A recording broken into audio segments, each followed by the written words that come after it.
Lads, welcome back to another video. So if you're a little bit unsure on whether your physique is improving, it might be kind of difficult to tell, you're not sure if you're making that much progress, then after this video you should have a much better idea. So here are 4 ways of knowing whether or not you're improving your physique long term, which is essentially what we're going for.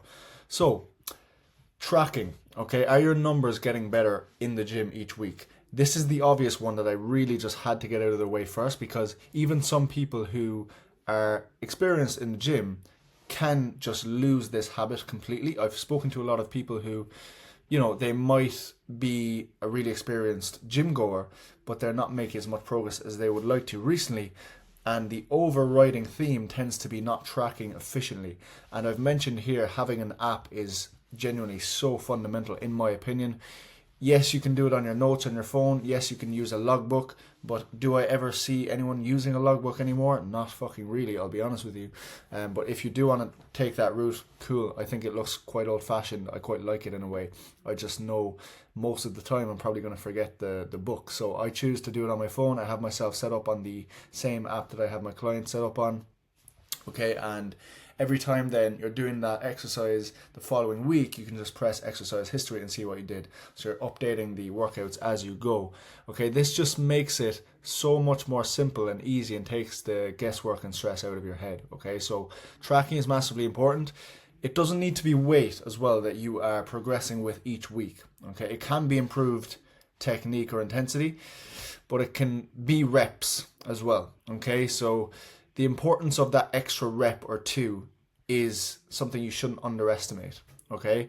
Like if you got 2 sets of 8 with 70 kg on a row one week, doing 2 sets of 9 the next week, you should not see that as, that's nothing really. That is something, and that's providing that stimulus for growth, and then the following week you might get 10 until you get to 12, 13, 14 to the point where, okay, let's update the weight now and go up the following week. Okay, so going up in reps first, if you are already at a low number like 7 or 8, is a good way to progress, okay, up until you get to that 12, 13, 14 mark. However, I'm all for 5-6 rep training. Okay, so if you're going up in weight and you only get 5 reps, that is a productive set. That's providing that stimulus with a weight that perhaps you've not done before. Okay, so don't let people talk shit about 4 reps, 5 reps. This is a good set if the technique is decent. It might not be perfect, but it'll be decent, and you're taking that to failure. Okay, so don't forget that. Okay, it doesn't have to be always over 8 reps or 9 reps. Is recovery getting prioritized? Training 6 days in a row is not a good idea, and I would have done that when I was 18, 19. Well, yeah, I think I did, especially when I was 16, 17. But when I actually became a coach 5 years ago, I realized how silly this was.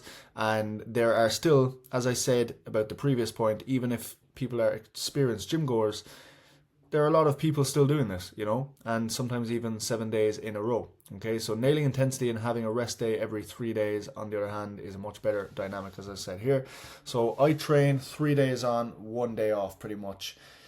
And that's what's working for me quite well. I'm actually currently doing a 4-day split, so it's actually not exactly like that right now. But normally that's what I would have done. It would have been every 3 or 4 days I take a rest day. Okay, 5 days even in a row is not advised. Okay, recovery periods are when the progress is being secured. So muscle isn't being built in the gym; it's being built on your rest days. Okay, remember that. So not while doing a fucking bicep curl. Okay, rest days are just as crucial. So do not underestimate recovery. Okay, it needs to be prioritized. And sleep, by the way, is number 1. Sleep is literally above everything in my eyes, and that's what I say to clients also. Okay, so how often are you taking progress pictures?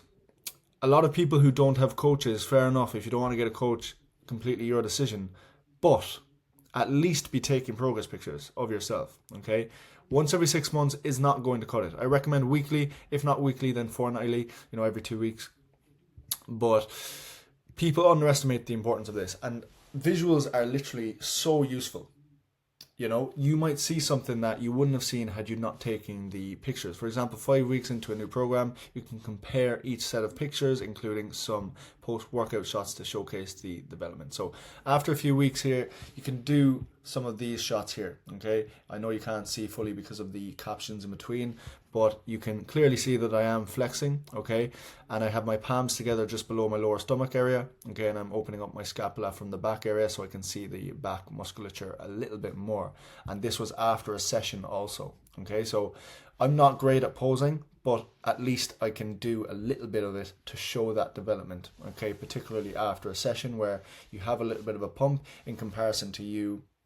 By the way, I do recommend taking them fasted in the morning, but in comparison to you fasted in the morning, not flexing, there is a massive difference. So it's important to get both sides of the spectrum to see, is muscle really being built? And more often than not, if you're doing the above tasks that I've just spoken about, it is. Okay, it is happening. Okay, so progress pictures are massively important, but they're also really motivational. Okay, you might see the small changes. And if you have a coach as well, sometimes I'll notice changes in my clients' physiques that they don't see themselves. And I'll point that out. Maybe abs are showing a little bit more that they didn't notice, or their upper back is looking a bit more defined.